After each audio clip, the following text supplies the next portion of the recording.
In the darkened corners of Sydney's underworld, reputation is the only currency that matters, and few held a balance as heavy as Rodney Atkinson. To the media and the terrified public, he was a caricature of intimidation, a towering figure standing 6 feet and 6 inches tall, his skin a canvas of ink, and a mouth filled with gold teeth that earned him the moniker Goldie. He was labeled the ultimate fixer, a man whose mere presence could shift the atmosphere of a room from calm to petrified.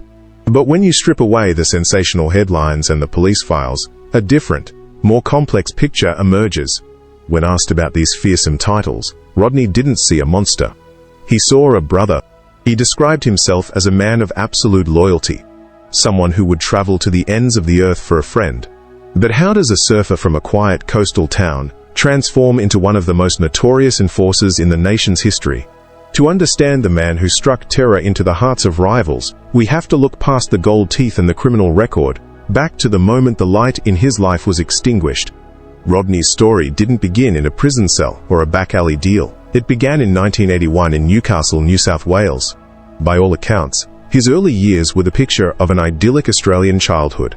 He was raised in a stable, loving home, spending his days chasing waves on the local beaches. There was no sign of the darkness that would later consume him. He was just a boy with a board and a supportive family. However, the fragile nature of happiness was shattered when Rodney was just 15 years old. His father, the central pillar of his world and his moral compass, was involved in a catastrophic accident while abseiling. The fall didn't claim his father's life immediately. Instead, it left the family in a state of agonizing limbo. His father was left in a vegetative state, forcing the teenage Rodney and his family to make the most heart-wrenching decision imaginable, the choice to withdraw life support. Standing at that hospital bedside, watching his father slip away, something inside Rodney broke permanently. The loss left a void that no amount of sympathy could fill. Without the guidance of a father figure, the grief metastasized into something volatile. Rodney's descent wasn't instantaneous, but it was inevitable. Seeking to numb the overwhelming emotional pain, he turned to substances. The drugs offered a temporary escape, a way to silence the noise in his head, but they also opened the door to a new world. What started as petty, offensive acts of theft to fund the habit began to trigger a rush of adrenaline that replaced the sorrow. Initially, the anxiety of breaking the law was terrifying, but as he sank deeper, that fear evaporated. The lines between right and wrong, once clearly drawn by his father, blurred into irrelevance. He found that his imposing physical frame, a genetic gift, was a valuable asset in this new, lawless environment. He wasn't just a grieving teenager anymore. He was becoming a weapon. And in the shadows of the city, there were powerful men looking for exactly that kind of weapon. Rodney's physical size and natural aggression made him a magnet for the city's most hardened figures. In the absence of his father, he sought male role models in the darkest of places, eventually crossing paths with the Ibrahim family, notorious heavyweights in the local scene. But his true initiation into organized crime's upper echelons occurred in 2006, inside the sterile, echoing corridors of the prison system. It was here, while in segregation, that Rodney connected with Bassem Hamzy, a mastermind serving a life sentence for a tragic fatal act committed in King's Cross. Their relationship was unique, forged not face-to-face, but through handwritten notes, slid under the steel doors of their respective cells.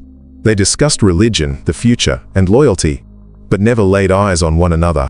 Through these paper whispers, Hamzy recognized a potent asset in Rodney, a man seeking belonging, who possessed the physical capacity to enforce will.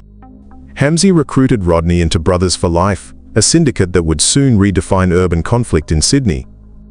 Searching for structure and inner peace, Rodney converted to Islam, finding a brotherhood that accepted him without question.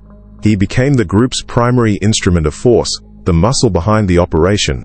But while the gang believed they were operating in secrecy, investigators had already begun a sophisticated surveillance operation. The Middle Eastern Organized Crime Squad had discovered a breach in the prison's security that seemed almost impossible. Hamzy was running his empire from a maximum security cell using a miniature mobile phone. The method of transmission was as ingenious as it was desperate. Inmates used dental floss to drag the tiny device across the prison floor from cell to cell, skirting the guards' patrols like a mechanical mouse. Through this fragile thread, Hamzy made an average of 460 calls a day, generating over 19,000 conversations that police were quietly recording. Hamzy, feeling untouchable, rarely spoke in code, giving law enforcement a front-row seat to the gang's inner workings. One particular intercept in June 2008 sent a chill through the surveillance team. Hamzy, speaking over a speakerphone from his cell, ordered Rodney to track down a fugitive dealer in Adelaide. The instructions were graphic and severe. Hamzy commanded Rodney to silence the target effectively, suggesting he use an object to block the man's airway to stifle any noise, and issued threats to end the man's life if he didn't comply. On the other end of the line, Rodney's voice came through, claiming that the situation had already escalated, describing a chaotic scene filled with evidence covering the floor. Fearing that a fatal act was imminent or had just occurred, police tactical units scrambled to the location. However, when the dust settled, the reality was murkier. Rodney later insisted that the entire conversation was a performance. He claimed he was merely humoring Hamzy, who was powerless in a cell and unaware of the true situation on the ground. Rodney maintained that he had not harmed the dealer, arguing that he was playing a role to satisfy his leader's ego rather than committing the violent directives being barked over the phone. While this defense kept him from facing charges for that specific incident, the recordings were enough to dismantle much of the gang's hierarchy. Yet, Rodney remained on the board, a free agent whose reputation was now growing far beyond the prison walls. By 2009, Rodney Atkinson had evolved beyond his role as a mere soldier for a single faction. Investigators believed he had become a freelance specialist, a mercenary whose loyalty was available to the highest bidder. While the police had successfully disrupted the core operations of the Brothers for Life through their wiretaps, Rodney was allegedly operating on a different frequency, taking contracts that extended deep into the tangled web of Sydney's feuding families. The atmosphere in the underworld was electric with tension, particularly following the near-fatal attack on Fadi Ibrahim in June of that year. Ibrahim had survived 5 impacts to the stomach, and whispers on the street pointed to a rival figure, John Macris, as the architect of the attempt. Police intelligence suggested that a retaliatory strike was not just probable, but imminent, and that Rodney had been retained to balance the scales permanently. Sensing that a major violent event was about to unfold, law enforcement decided to act before the trigger could be pulled. On September 29, 2009, heavily armed tactical teams descended on Rodney's residence, executing a high-risk raid designed to catch him off guard. What they discovered inside was not the disorganized stash of a petty criminal, but what prosecutors would later describe as a professional assassin's kit. Hidden within the mundane domestic setting of his kitchen cupboard was a .22 caliber sidearm. In the bedroom, officers located a heavy-duty .45 caliber pistol. But it was the specialized equipment that truly alarmed the detectives. A ballistic vest designed to withstand gunfire, a Ruger rifle fitted with a silencer for quiet operation, and a stolen police badge. Most damning of all was a collection of surveillance material photographs of John Macris and detailed notes containing his vehicle's license plate numbers. Alongside the arsenal, police found quantities of illicit substances, including heroin and performance-enhancing steroids. The evidence painted a chilling picture of a man preparing for a calculated, premeditated operation. During the subsequent interrogation, Rodney adopted a stone-faced persona, meeting the detectives' inquiries with a wall of silence.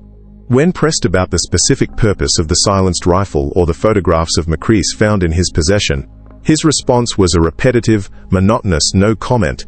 However, when the case eventually reached the courtroom, Rodney offered a different narrative. He vehemently denied that he had been hired to end Macris' life. Instead, he argued that his intention was merely to tax the rival underworld's slang for a violent robbery. He claimed he planned to intercept Macris, relieve him of his cash and narcotics, and leave him breathing. The jury was presented with the grim inventory found in his home, but the distinction between a planned robbery and a conspiracy to commit a fatal act proved difficult to prove beyond a reasonable doubt. Rodney was acquitted of the conspiracy charge, avoiding a life sentence. However, the sheer volume of prohibited firepower and the silencer were impossible to explain away. He was convicted on serious weapons possession charges and handed a crushing sentence of 14 years. Rodney was removed from the streets and sent back into the prison system, but his reputation had now been solidified by the media and the courts. He was no longer just a gang member. He was viewed as a high-value threat, a classification that would lead to his placement in solitary confinement and eventually set the stage for a violent collision inside the prison walls that the world would soon witness. In the rigid hierarchy of the prison system, status is everything, but it is governed by a strict, unwritten moral code. While society might view all inmates as criminals, inside the walls there is a sharp distinction between those who operate against other players in the game and those who prey on the innocent. The general population has zero tolerance for individuals who harm women, children, or the elderly. These offenders are considered the lowest of the low-marked men from the moment they step foot inside. Rodney Atkinson, despite his violent resume, adhered strictly to this code. He viewed himself as a soldier who fought other soldiers, not a predator. This clash of philosophies came to a violent head on September 15, 2012, in a holding cell at Silverwater Correctional Complex. Due to a logistical oversight, Rodney was placed in a confined space with Tony Halloun, a former concreter, who had recently been charged with a crime that had sickened the entire city. Halloun was accused of ending the life of a 65-year-old grandmother, Shauna's kid, in her own home. The details were heart-wrenching. The prosecution alleged Halloun had taken her life with extreme force during a robbery, all for a paltry sum of $3,000. To Rodney, this wasn't just a crime, it was an act of cowardice that violated the fundamental rules of the street. The atmosphere in the small cell shifted instantly. According to Rodney, Halloun began to openly boast about the incident, speaking with a disturbing lack of remorse about the victim. For Rodney, hearing a man brag about harming a defenseless elderly woman was the breaking point. The enforcer persona that he had tried to keep in check resurfaced with terrifying intensity. In Rodney's eyes, the legal system would take years to deliver a verdict, but the prison code demanded an immediate response. The subsequent interaction was captured entirely on the prison's CCTV system footage that would later leak online and go viral, racking up thousands of views as a grim piece of underworld theater. The video shows an explosion of violence. Rodney launched a severe physical assault on Halloun, delivering a barrage of strikes that left the accused man defenseless in the corner of the cell. The intensity of the altercation was such that Halloun required reconstructive surgery for fractured eye sockets and a broken jaw. The incident only concluded when guards, alerted by the commotion, rushed in to separate the men. Rodney was charged for the assault and pleaded guilty, but he offered no apology for his actions. He told the court that Halloun had to answer for the suffering of a woman who couldn't fight back. In his mind, he wasn't committing a crime. He was balancing the scales.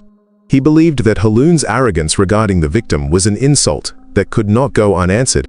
While Halloun was eventually found guilty of the grandmother's tragic passing and sentenced to 17 years, the beating he received in the holding cell served as a stark reminder that even in a lawless environment, there are lines that cannot be crossed without severe consequences.